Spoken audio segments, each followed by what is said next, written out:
There we go. Good morning, everyone. Good morning, Lori. How are you this morning? Good morning, Lauren. Here we are. It's already April. We were just talking about that today. Where has time gone? I We, have no idea. we were saying this morning we started producing the show when? November? Yes. Yep. It's become like a normal thing. Get up Wednesday, produce a show, say hi to all the frequent flyers. Hello, guys. Hello, new people. Trying to get better on getting sign-outs up there and everybody knowing to sign up for the show. We're trying to get better on advertising, and we've been playing catch up. But the show's been popular. The YouTube links have been popular. You guys, the audience is what makes it great. I want to say thanks to the audience for all the interaction, the emails, the suggestions, the connections with me to meet one-on-one, the questions. It's been great. We really appreciate it because we want you to be fully engaged. This is your show. And speaking of engagement, well, first off, hello, Emma. Lovely to see you. Thank you for joining us again. Flyers. Emma's one of our wonderful ones that's been here. In fact, Emma, I was thinking about this today. We're going to wait a little bit. And Lauren, I was thinking this morning, we need to bring some of our popular guests back and say, hey, now what are you doing? Where are you at? Let the story evolve. And Emma was the first one. Emma, if you get anything that changes that you want to come on sooner, you let us know. But we're going to circle back and have you on again. We would love to have you back on the show. So Emma says, I would love that. And we would too, Emma. So you'll have to get in contact with us and give us your availability so we can get that scheduled. So good morning again to you, Lori, and good morning to everyone. Jose, hola, buenos dias to you as well. Thank you for joining us. You've tuned in to SmallBiz Talk, solutions for your small business.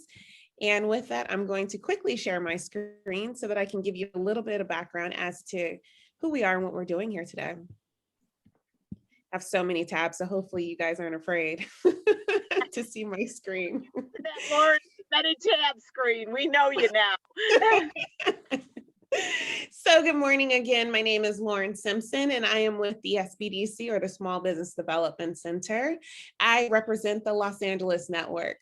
And the SBDC is a national program with over 1,000 locations throughout the country, and we offer no-cost services to local small businesses. Our services are at no cost because of funding and because of your tax dollars. So our resources are your tax dollars at work. For the Los Angeles network, we cover the LA, of course, Santa Barbara and Ventura counties, and you can see them represented on the map in front of you. We go as far out as Camarillo, Santa Clarita, over to Pasadena, down to Long Beach.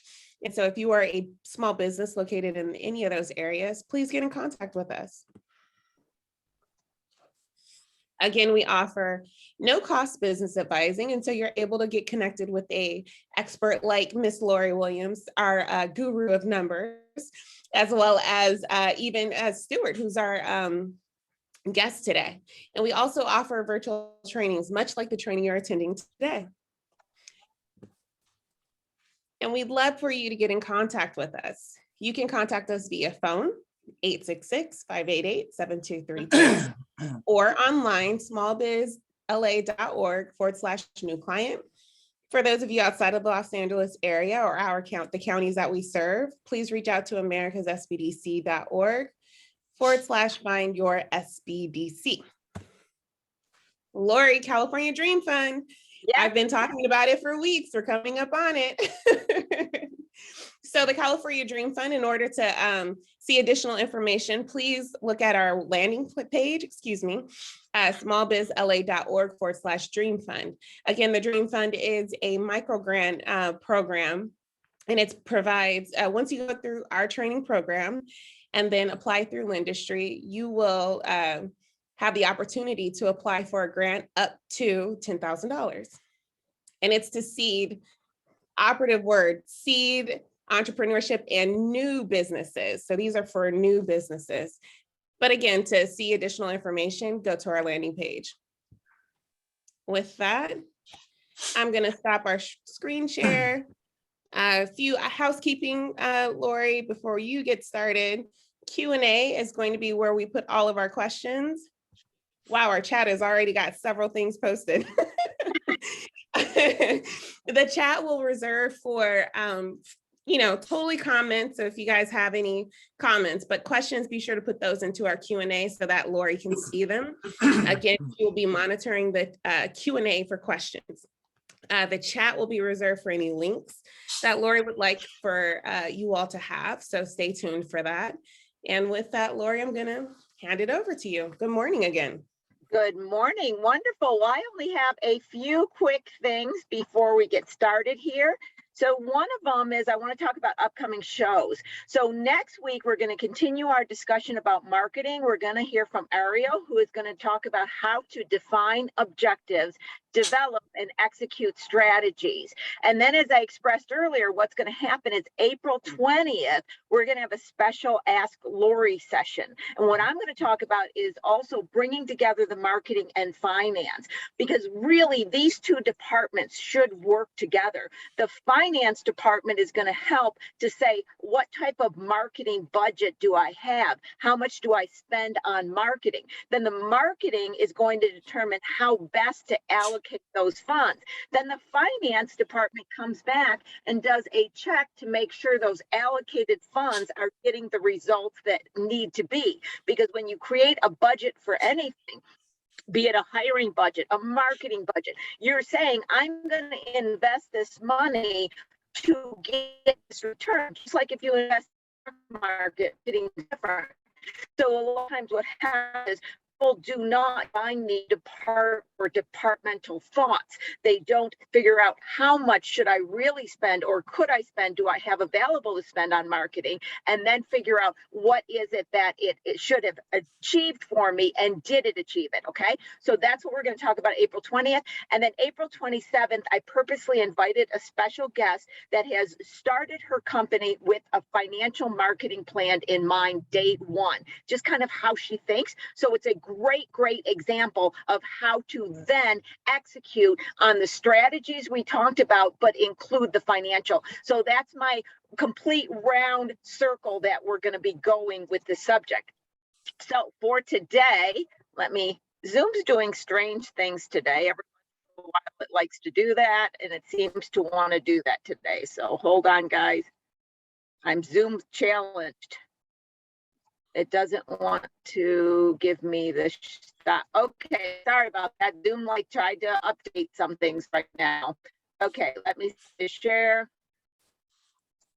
And here we go. Okay, so today, guys, I'm very excited to introduce our guest. Stuart is a search marketing specialist, speaker, author, and adjunct professor of digital marketing at Cal State Fullerton's College of Business and Economics.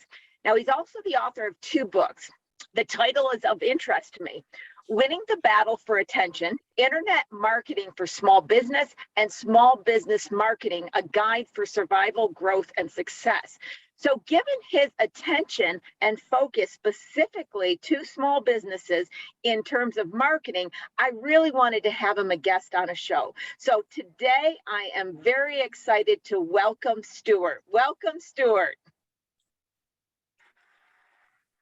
Hi, Lori. Thank you very much. And thank you for everybody taking the time to watch the show live today. Really appreciate it. Looking forward to it. Awesome to have you here. Okay, Stuart, we got to start out with this one, okay? Now, you defined yourself as a search marketing specialist. So I can make a lot of guesses on what that means. What is a search market specialist? Tell us what that means. Well, search is the fundamental reason Google exists, Bing exists, most search engines exist. It's the goal of looking into capturing the intent of what people are looking for online. The customer journey often starts with the search engine, and then it goes to social, to websites, back to the search engine. So a search marketing specialist focuses on the conversation going on inside of the head of a person either looking for information or looking for a product or service. And the goal is to make the shortest distance between point A being the blinking cursor of Google to point B being your website. So it's helping people get to the right location online digitally to find what they need in an efficient, cost-effective manner, either organically or from a paid advertising standpoint.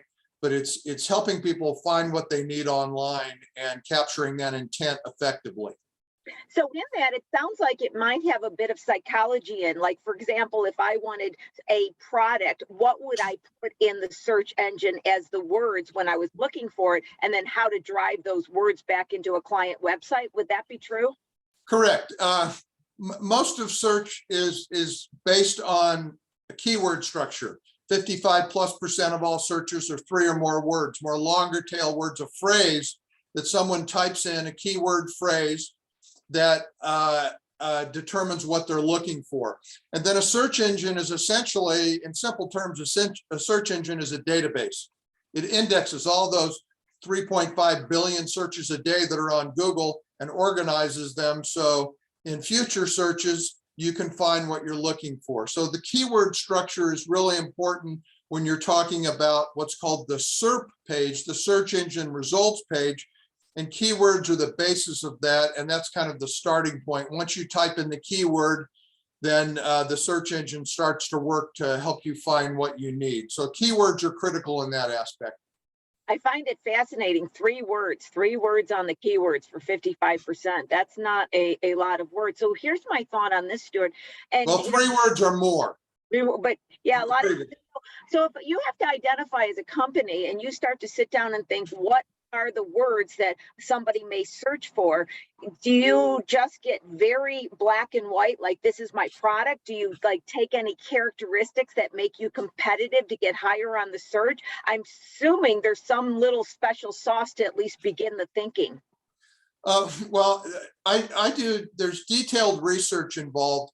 I start off with the Google's keyword research tool. You have to have an actual account for Google Ads to. It used to be free. Now you have to have an actual account. But I do advanced keyword research from the Google platform. Also, I use some tools like SEMrush or SpyFu that my agency will pay for, and they track all of the keyword structures. So, for example, if I have a potential client that wants to start paid advertising pay-per-click, I'll do keyword research. I can determine for a specific product or service the average number of searches for each of their 5 to 10 leading keywords on a monthly basis going back for 12 months. And then what I do is drop that into an Excel spreadsheet.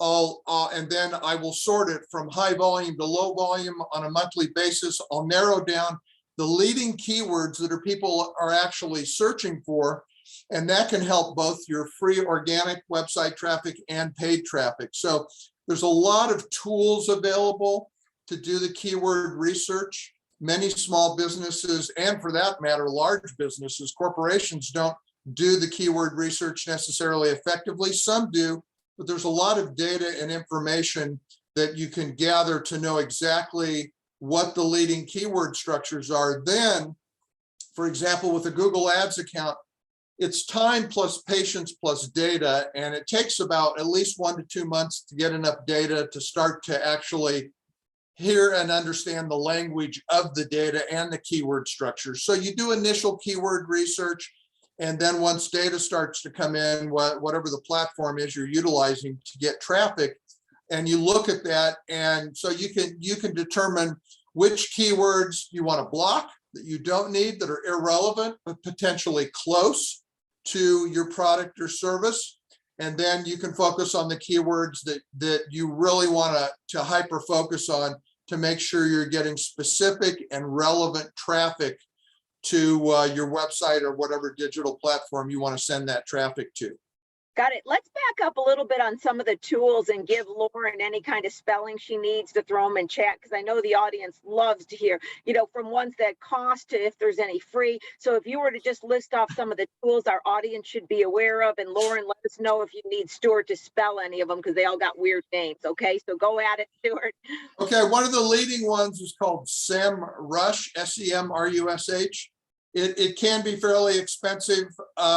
But typically it's starting it depends on your marketing budget. It can start minimum about $150 to $200 a month, $100 to $200 a month, and on upward into the $500 to $700, $800 a month. You can get into detailed keyword research.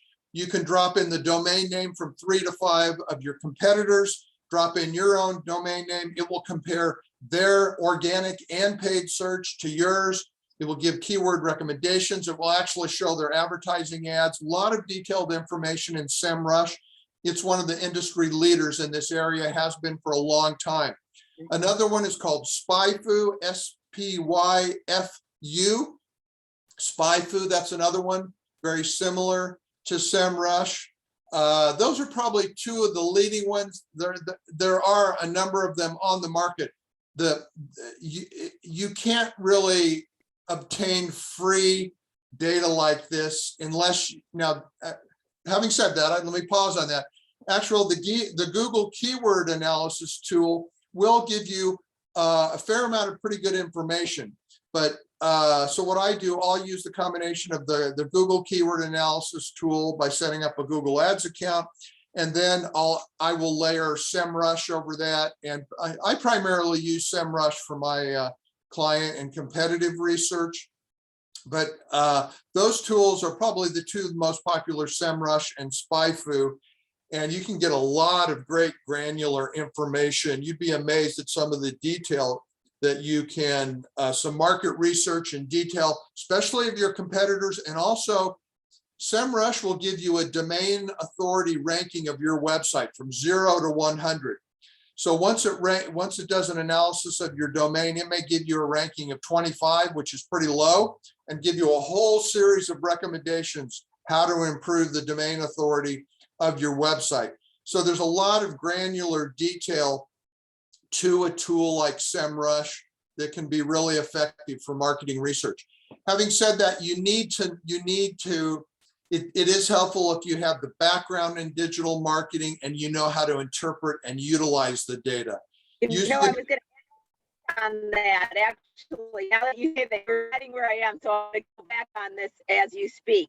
You had mentioned throw out the irrelevant words, keep the ones that are good. And my thought was, how do you know a word's irrelevant? So continue where you're going, but also pick up on the fact that you said about throwing out the irrelevant a bit ago.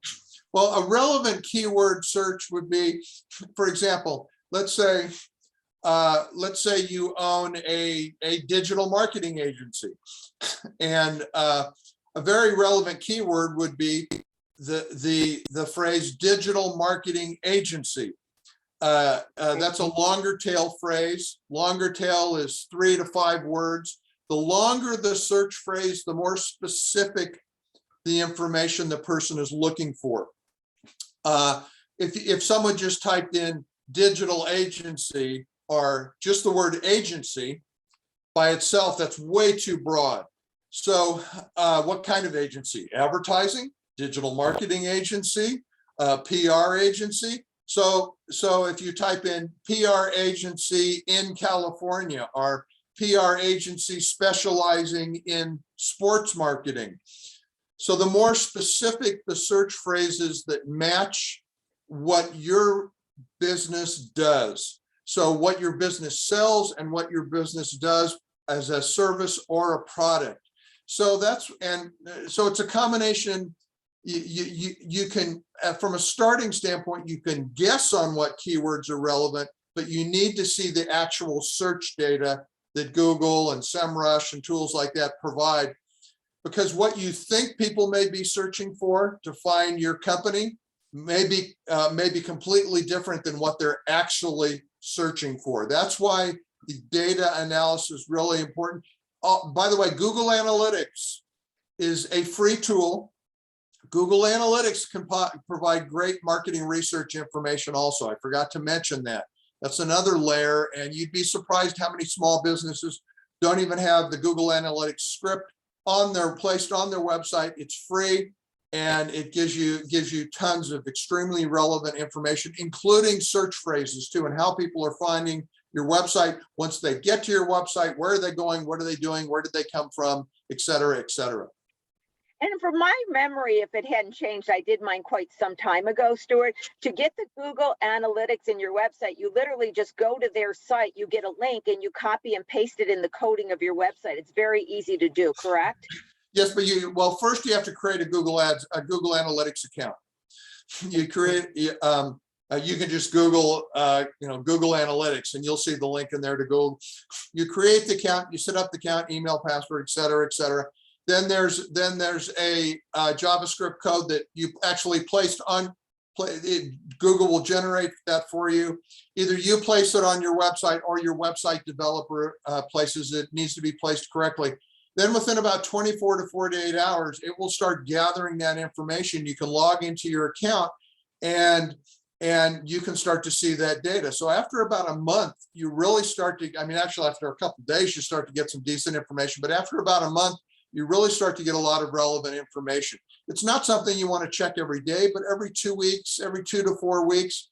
And if you're not using a tool like Google Analytics, you're flying completely blind and you're going to crash and burn, because Google Analytics gives you the background, what's happening on your website, what's working, what's not working, and all these digital tools show you if you're on the radar, if you're not on the radar, and what people are doing once they get to your digital properties and where they're coming from. And that's invaluable information. And a tool like Google Analytics, if you don't have the budget for SEMrush or SpyFu, absolutely, that's the absolute starting point would be Google Analytics. Now, Google Analytics has two different formats. Universal Google Analytics, which is the legacy existing kind of historical product. Then Google Analytics 4 just came out about a year ago, actually. It goes into even more detail on the customer journey and even more granular detail. If you're not familiar with Google Analytics, it's usually best to start out with the Universal Analytics, then later on you can migrate to the Google Analytics 4, but a very important tool, a good starting point tool. Gotcha. And speaking of starting point, knowing, of course, a lot of small businesses don't have a huge budget, right? I have my website, I have Google Analytics on it. Could I even expect or hope that I could get enough traffic without then buying Google ads or Facebook ads or all this or spending money? Where do I go from here? And I'm asking it a very general term. So kind of run us through, Stuart. Say I came to you and I said that I had a company and I wanted to bring people to my website and I was selling jewelry or something. It doesn't matter what I say. I just say an example. What are you going to tell me that I'm going to have to at least have some ads, or I could get it there organically, or have a budget that at least is this? Lots of questions. Just go where you need to from there, Stuart. Yeah, that's a great question. You have two different sides of the coin here. Number one, it's free organic traffic. Number two, it's paid traffic. SEO is the free organic traffic. The challenge with SEO is it takes time. It's like gardening. You have to place the quality dirt. You have to put fertilizer. You have to water it, fertilizer, care for it. To get decent organic traffic takes at least 6 to 12 months, and that's provided you're using the right content structure on your website, you're updating your content, you're blogging on a weekly basis, you have the right keyword structure. It's not easy to appear on the first page of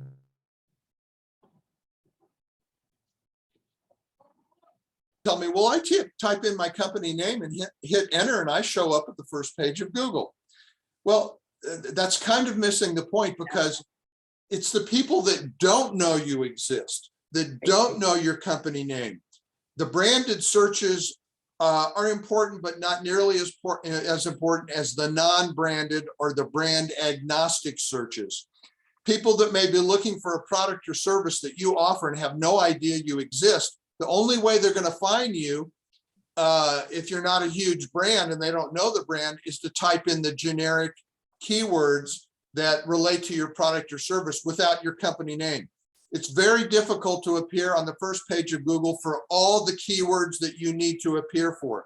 You may appear for some non-branded, for the free organic traffic, and some branded. So this is where pay-per-click comes in. Pay-per-click and the free organic traffic work together. They complement each other. They don't compete against each other. I have a blog post on my website entitled SEO and PPC, What's the Difference? It's very important. People often get them confused. So what a good way to approach this is, if you have a brand new website or a website that's not getting a lot of traffic, and only Google Analytics is going to tell you that, and some of these tools I mentioned, you can start, you need to start developing content to attract Google to come back and scan your website, to crawl your website on a regular basis. That takes time. It takes a lot of effort. Pay-per-click advertising starts to get traffic, specific relevant traffic, within 24 to 48 hours. And volume traffic, provided you have the right budget and it's set up properly. So it needs, the best case scenario, if you have the budget for paid advertising, is to run both pay-per-click and have quality SEO at the same time. Often clients that I work with, we have a dual marketing strategy. I will refer them to a high-end SEO company, and we may run pay-per-click advertising for them at the same time. So you're generating the traffic from multiple channels from both of those different medias. So SEO and pay-per-click, and it's very important to run both. But SEO is often understood, and it is not easy to appear on the first page of Google. People, 75% of individuals that search don't go to page 2. They go to page 1. And when you're talking about mobile devices, you have less real estate.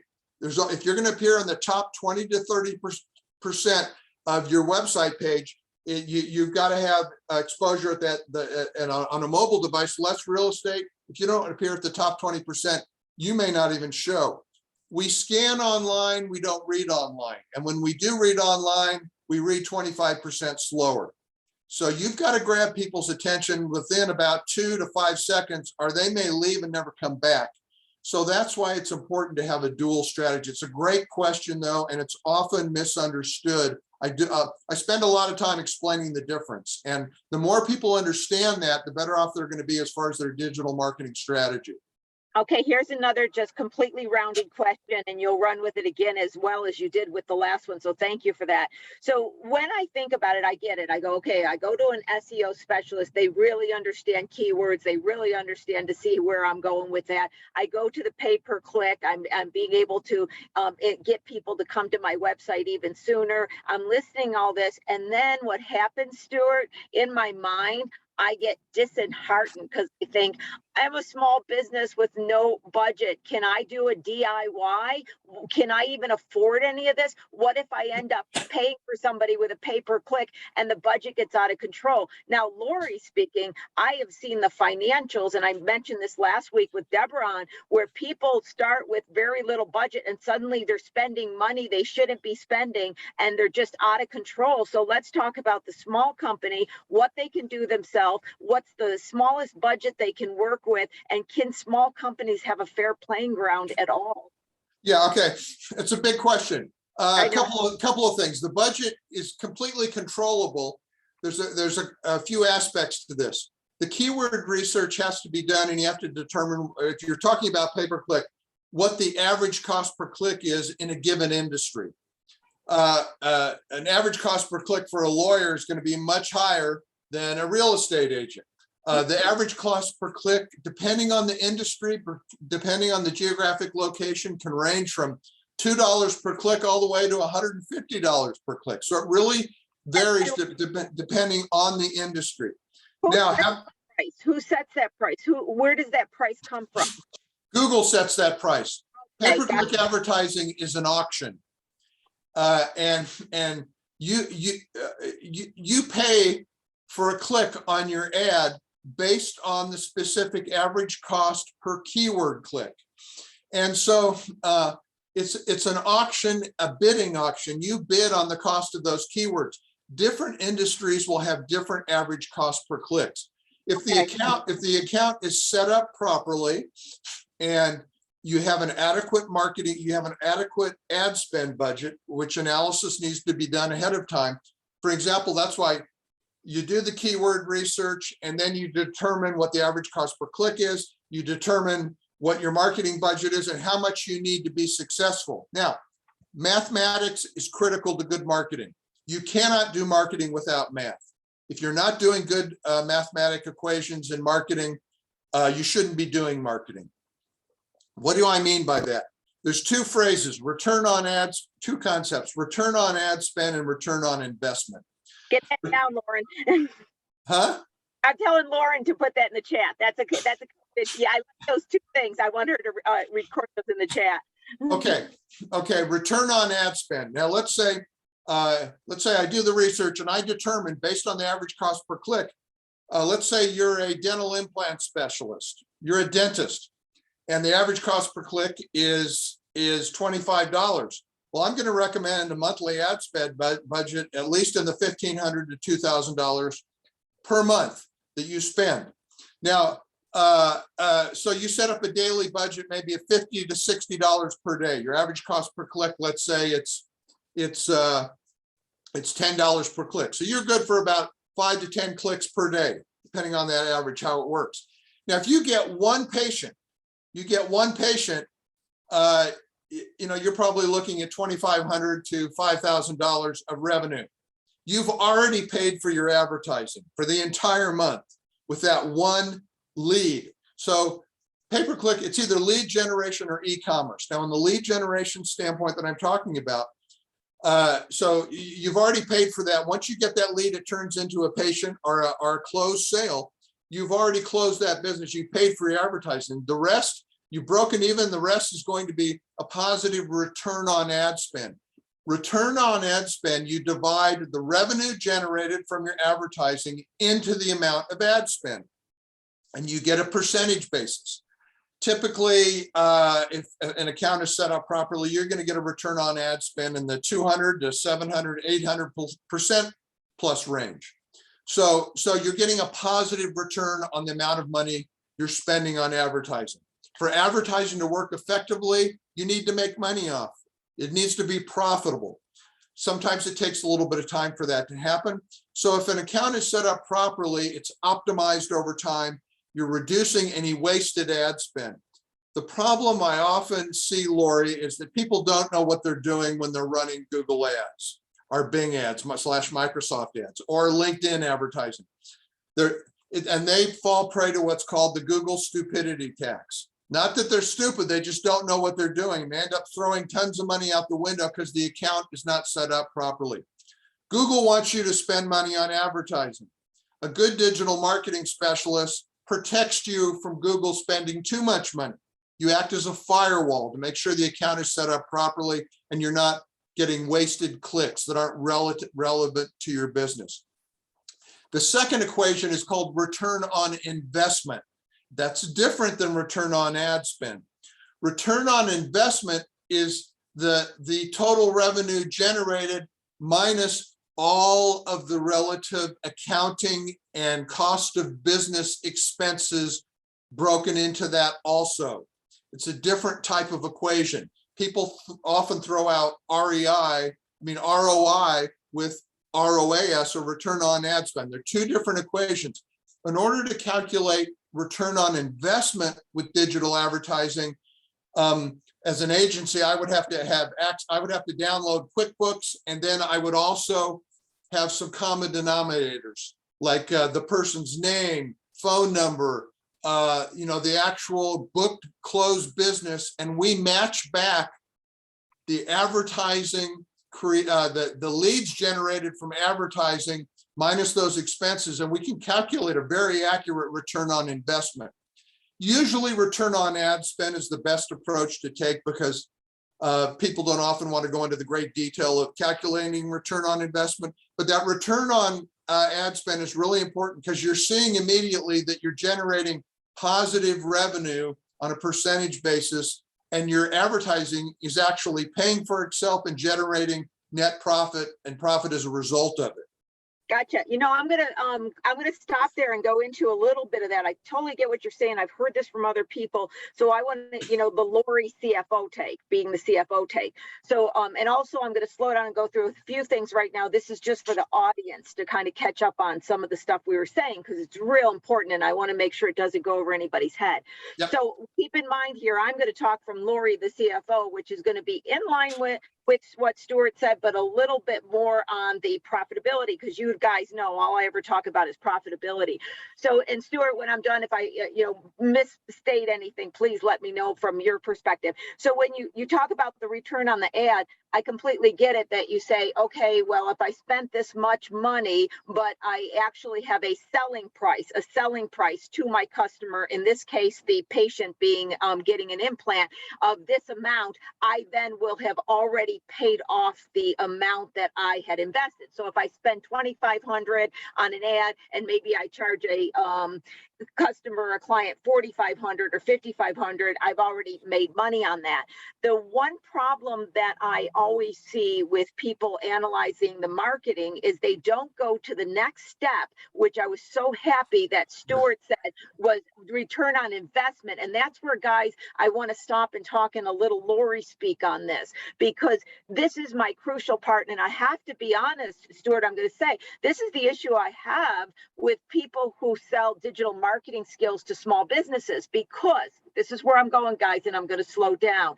Don't remember the exact numbers I use, but I think it was if you pay $2,500 to get the client, the customer, and you have $4,500 that's the selling price, that's not considering the cost of goods. That's not considering the overhead expenses, because at the end of the day, and I always talk about this, what really, really matters is first gross profit. How much money do you have left over to spend on your expenses? And then ultimately, the number that matters is net profit. So I have seen people who are purchasing digital marketing skills from others say, they have the argument saying, well, look, you just got this much money in, that's more than how many sales. But I've actually looked at financials and told somebody, okay, but your cost of goods is this amount, your net profit is this amount, you are spending more on the ad than you're getting in net profitability. So what Stuart was saying, that the return on investment takes into consideration all the expenses within a company, but it requires that the company also share with the digital specialist the internal company information. What I'm going to add on to that is, guys, you hire a digital marketer, you know your cost of goods, you know your expenses, you know how much it costs you to pay, and you know how much you just got in sales. You must do the internal calculation on the return on investment that Stuart was saying. Yes, your digital marketer may do it for you, but internally, you have to make sure that you're not just looking at the amount you spent on marketing and the amount of selling price. You have to consider what is your expenses, what is your net profit, because it's the net profit and the gross profit that's going to help identify the marketing dollars. So what I'm saying is I'm actually commending Stuart on him bringing up these two different ways of looking at it. And the second, the return on investment, considering the overall financial expenses within the company to make sure it's making sense in, my favorite word, Stuart said, profitability. Thanks for giving me a second. I just thought that was such a key point, Stuart. I wanted to drive it home a little bit more to our audience. Now, I'm going to ask you, and you can elaborate on anything I'm saying, but I'm going to also ask you, because somebody's saying, what's good ad budgets? We're getting asked that. So you gave the example of 1,500. Is there a number like a non-fat decaf latte? Why bother? They call it, like, if I have just $200 a month to spend on ad space, am I better off doing something else? Is there a number where it just isn't going to make an effect, Stuart? It depends on the market and the industry. It's a great question. Let me give you an illustration. For example, if I have a potential client come to me and says, I want to sell tennis shoes online, and I do the market analysis and research, and I realize what the average cost per click is, and I determine that you need to have a marketing budget of an advertising budget of $3,000 per month, $3,000 to $5,000 per month to be competitive. And you say, well, how do you know how much I need to have? Well, I do the analysis, and there's something called impression share. This is a critical point for if you're ever going to be running Google ads. Okay. Google defines impression share as a mathematical breakdown from 0 to 100%. Now, if your ad impression share is 50%, that means your ads are showing, for every 10 searches, your ads are showing up 5 times for every 10 searches. Okay. In order, now the goal should be about 70% and above. Ideally is what I try to get clients typically to, 70% and above. Because if you have a competitor that has a stronger monthly ad spend budget than you do, and their ads are showing up, let's say they have an 80% impression share, their ads are showing up 8 out of every 10 searches, and you don't have a strong enough monthly budget, and you've got a 20% impression share, well, you're only showing up 2 for every 10 searches, they're showing up 8 for every 10 searches, they're kicking your butt on their ads showing up. You're not on the radar. You're kind of wasting your time and wasting your money. Okay. So you have to realize when you're paying for digital advertising, you do have to pay to play. You do want to do the math calculations that you're talking about, but every industry is different on the average cost per click. I do have some people come with one of the key questions I ask them is, what is the monthly marketing budget the monthly marketing investment budget you are committed to grow your business? Sometimes people say, oh, I don't know, it depends. And so people tend to advertise based on panic rather than a plan. Oh no, sales are down, throw the money, hit the Jello to the wall, and let's hope it sticks. I know, I hate that, Stuart. I know, the finance, I hate that. Yeah, keep going. So there was a major study done. I had a student at Cal State Fullerton. She's been working for Boeing now for about 10 years. I was her senior mentor. She did a study on all the major companies that either increased or decreased their advertising from the Great Depression to present and the 27 some recessions after the Great Depression. She asked the question, what happened to the companies that either increased or decreased advertising during economic downturns? Did they fare better or did they fare worse? Okay, Well, she did a regression analysis. There's been some major books written on this to make and these are some companies like Kellogg's, Post Cereal, some small and larger companies. Invariably, the companies that maintained or increased their advertising budget during economic downturns did better. Why? Because what better time to gain market share than when your competitors are freaked out, running into the corner saying, oh no, the economy's tanking. Now you need to be wise, you need to be prudent, but it's a great opportunity to gain market share. And if they had operated on an objective, strategic, consistent advertising plan over time, they wouldn't have to panic during downturns. It's like investing. You're diversified. You invest on the average return on the stock market since the Great Depression has been about 10.5%. Sure, it goes up and down, but if you're in it for the long haul, you're going to fare better. So you have to look at a long-term strategy approach and realize that good advertising, if done well, and there's snake oil out there, like you mentioned, in the digital marketing area, there's good companies and there's bad companies, and you have to know what to look for because there is some snake oil out there. And you want results, you want references, you got to see case studies. So it's very important to think strategically and think longer term and realize that every industry is a little different. So anytime you're engaging with a digital marketing agency, they need to do the kind of the pro forma due diligent upfront market research to see if it's a fit, if it's going to work for you. And sometimes I will tell people, you know what, maybe later, this is not going to work for you right now. You need to, when you do have more money and time to invest, it's a better fit for you. But here's some alternative possible strategies. So it really depends. I don't mean to be nebulous, but there's so many different industries and so many different variables that you just have to do the upfront work and then make a recommendation and see if that's going to fit. Got it. What you said about the downturn, this is another thing that I noticed that's in a similar vein, and it's specific for small companies where the entrepreneur is the owner and does all the activities, including participating in fulfilling the orders and the work. So it goes back to, me, I've had my own company since I've been 25, and I've always been a consultant. And consultants tend to take on projects, they get real busy, and then they don't do any marketing. And then when the projects are done, they haven't done any marketing, and then it takes a while for them to ramp up. And entrepreneurs tend to do that. So I would always tell people, have something at least working in the background passively when you're busy. The time to make sure you're doing your marketing is when you're busy, not when you're slow, because it takes that time period to ramp up. So back in the olden days, this is the olden days, while I was busy at night, I would lick envelopes and do direct mail pieces. Remember those olden days, Stuart? Oh, yeah, I do. A bunch of marketing things. I'd work all day, and at night when I was relaxing, I'd be licking envelopes and mail. Okay, digital marketing is past licking envelopes, but the point I wanted to take is Stuart made such great points. I want you guys to also have it in your head, not just when there's an economic downturn, but when things are good, when you're busy, keep the marketing going, because you're going to end that project, you're going to end that big purchase based on a season or whatever, and then you're going to have the lull times, and the lull times really, really hurt the cash flow. So I wanted to add on.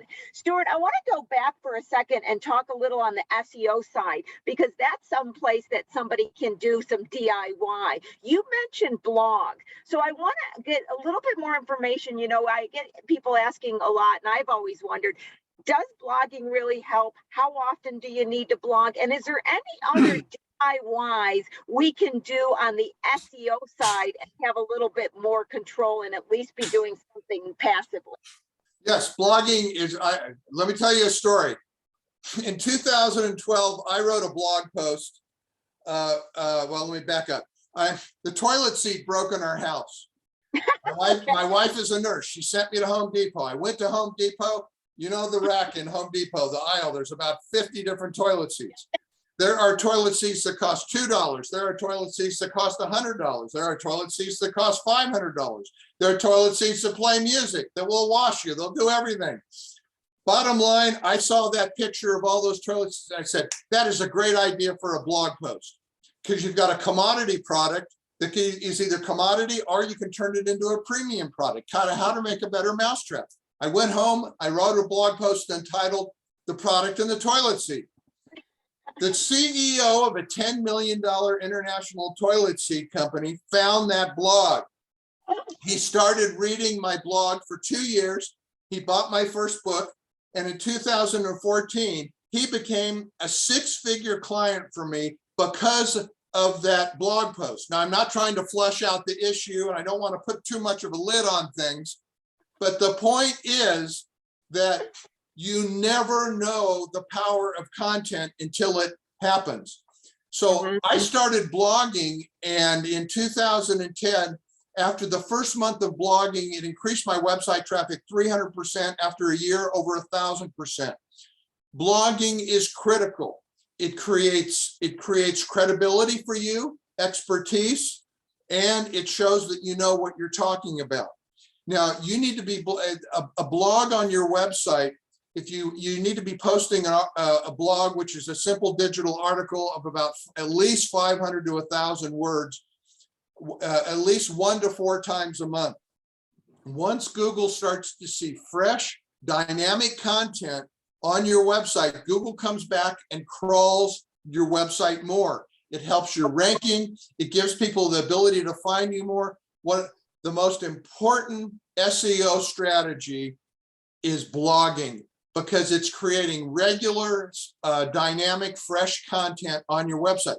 I have over 350 blog posts on my site now. People find me simply because of what I write about. So it's really important. A content strategy is critical. You don't want to, your blog post shouldn't be focusing on sell, sell, sell. You want to add value. You want to show your expertise. You want to show your credibility. You know what you're talking about. Help the potential person that comes to your site. Google will, and make it specific, relevant, break it down by topics, and write on a regular basis. Now, the problem is that small business owners are so busy running their business, they don't have time to write. It's worth hiring. There's some great blog post writers out there that will write for you. It just depends. Some people like to write, some don't like to write. So that content, that regular content development strategy is really important. Blogging is one of the most powerful tools. If you have a WordPress website, which is a great platform, it's easy to create a blog. Most website platforms now beyond WordPress and WordPress have a blogging feature. I just can't emphasize enough how critical that is. That's the number one of about 25 tips for a website that I can give you, but that is critical. And it's a true story about the toilet seat. I promise. True story. Well, Stuart, I can back that because back in, probably about at least over 5 years ago, when I was focusing Business Simply Put on my books that I was selling and my seminars I was giving, I was much more involved in marketing myself than I am today, just because I'm so engaged in it and I don't have as much marketing. But that's when 10 years ago when web and blog came into play. And I'm a writer. I love to write. So I was like, oh, this is friggin' cool. I get to write little things all day long. So I was blogging, and then I was also contacting certain publications that wanted guest writers, and I would be a guest writer. And then in my blog, I would do, well, like I had in my article, and I would put the link to my article. And I was just having fun being a writer. And I was getting a ton of traffic to my website without really even trying, because I was doing mostly local on-site seminars. So I will back that on blogging very much so. And I'm glad to hear that, because I didn't know if blogging has fallen out of fashion at all. And it sounds like it's not. So Stuart, we have 8 minutes left. I know you said other hints and tidbits. Take it away, Stuart. Tell us, what does our audience need to know? What little tidbits can you give them? What else should we know about this? And I want to thank you in advance. This has been quite a learning experience. Great. No, I really enjoy it. Someone asked, how many times a month should you write a blog? And the blog needs to be part of your website. You don't want a separate offsite blog. Huge mistake. It needs to be integrated as part of your website. Otherwise, you're wasting all the content and helping that increase your content, your domain authority on the site itself. So 5 tips I would give you, 5 quick tips. Number 1, know and define your customer persona.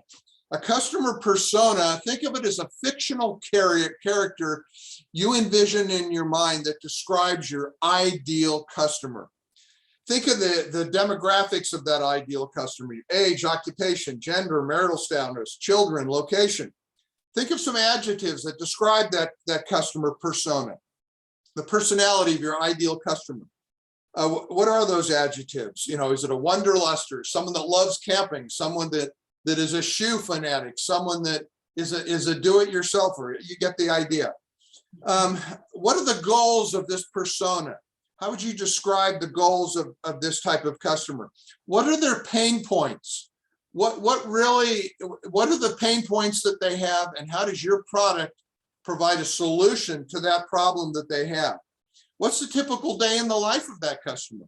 What's their lifestyle? It's called psychographics. What's their lifestyle? What do they do when they're not working? Because what they do and when they're not working is where they spend their money often too. And what are their preferences? What brand preferences, devices, social networks, etc. So really try to get it could be Fran, the soccer mom. It could be Joe, the plumber, if you remember that. It could be, Franco, the baseball fan. Know your customer, have a really good idea, and target your marketing towards that customer. Number 2, know how to fill your lead funnel. Get out there. Combination of networking, online, meet people. The human-to-human connection is critical. Social media is great. Email is great, but you need to meet people. Answer your phone. Answer your phone. Make phone calls. Sometimes you're going to shock someone. Texting isn't the end-all and be-all. If you call someone, they like it because it's a human talking to them. Answer your phone. Commit to an advertising strategy.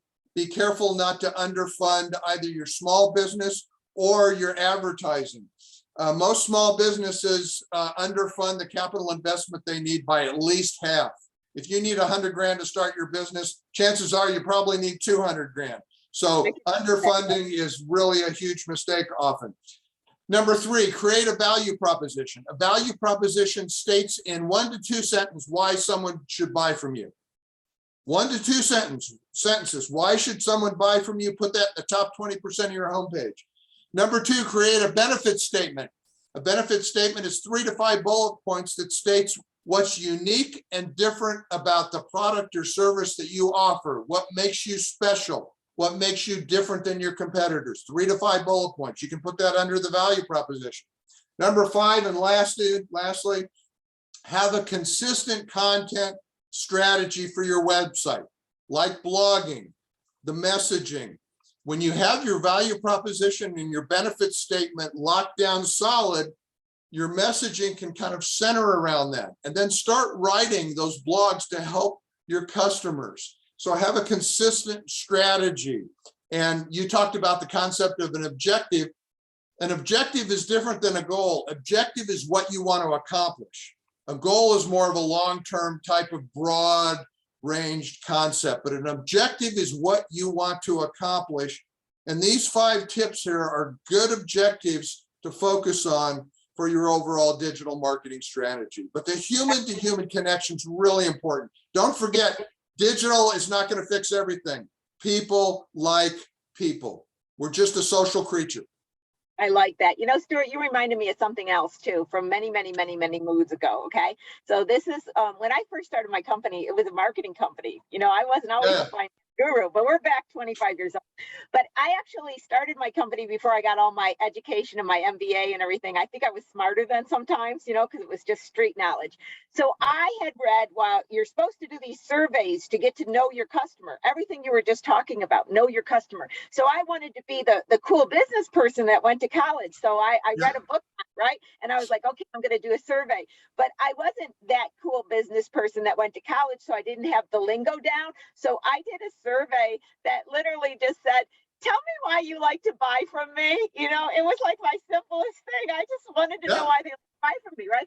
So I had a bunch of customers and they sent it back, and I kind of started crossing out these words that I thought were irrelevant. Okay, going back to irrelevant. And they were like, you're really easy to work with. We really like calling you. You always understand us. I'm like, no, why do you really buy from us? And then the light bulb went off.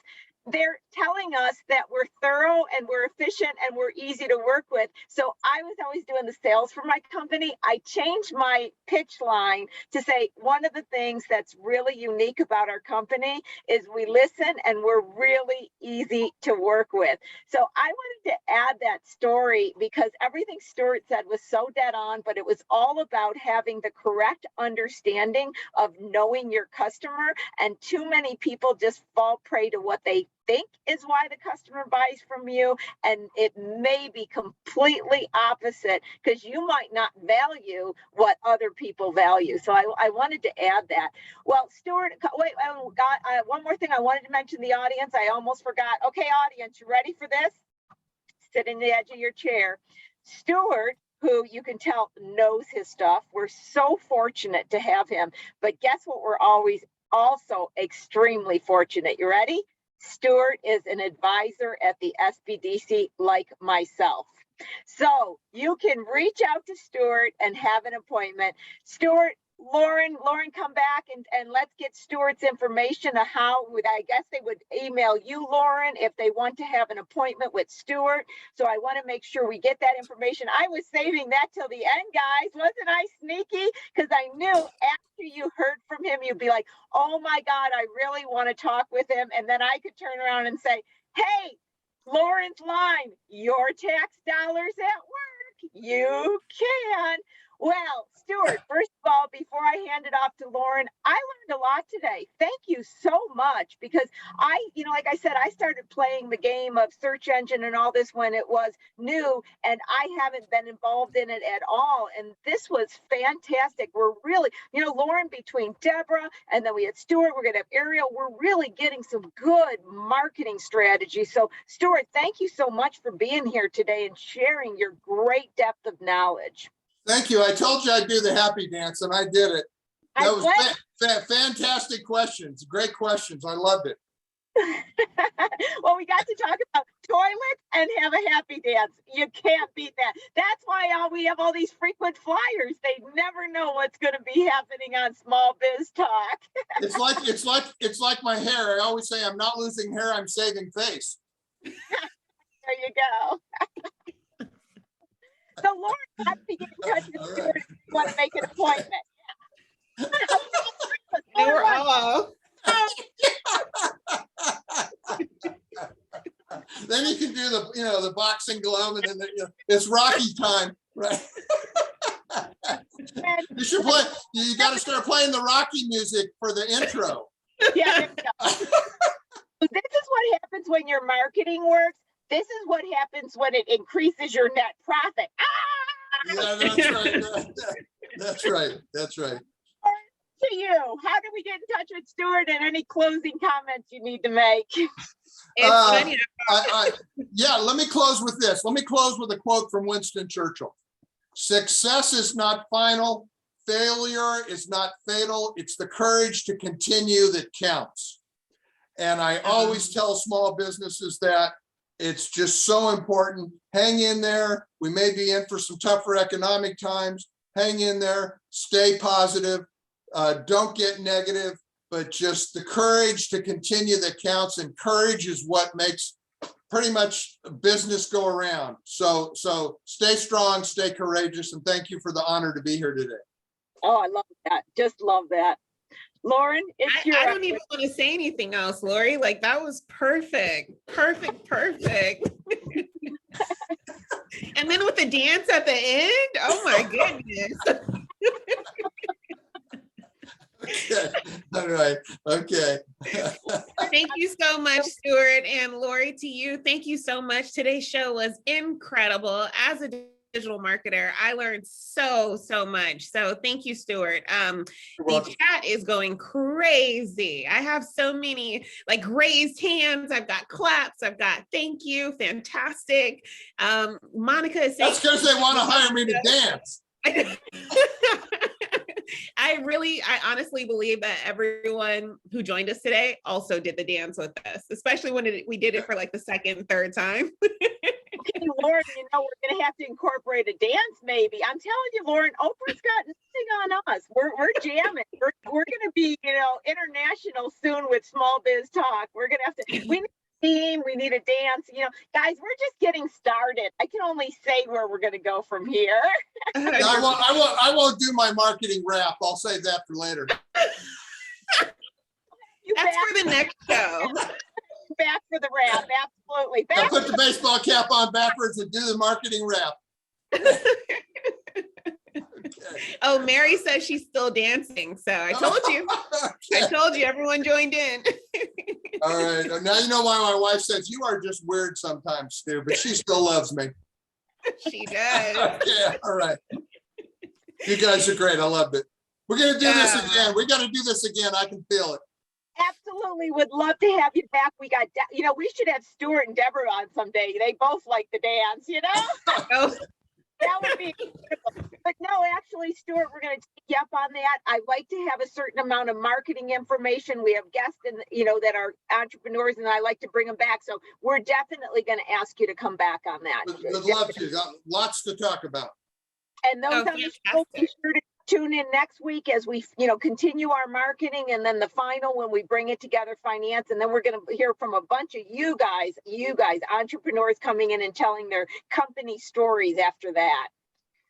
It would be funny to even do a panel with Stuart and Deborah where the audience can interact and ask their questions, and maybe even going that route too. So no, I love that. Love panels. Panels are fantastic. Let's do that, Lauren. Look, we're making history right here. I love that idea. In fact, I was telling Lauren this morning, I've got people booked up until May 4th, and then I have to start booking again. By the way, I can't remember who it was, but the food truck's coming May 4th. I know I promised a food truck. The food truck owner had been out of the company for a month. So it's an entrepreneur telling the food truck story. Stuart, we're not serving food online. Food truck story is coming May 4th. As promised, we got the food truck coming. So that's coming. But I'm getting ready to book at the end of May, etc. And so we'll put together together a panel and have it just like we have Ask Lori, the special sessions where all you do is ask Lori. We're going to have Ask Marketing questions to our panel. Great idea. We'll get back to you, Stuart, and get some dates and get Deborah's dates and have that scheduled. Sounds good. I'll bring my dance.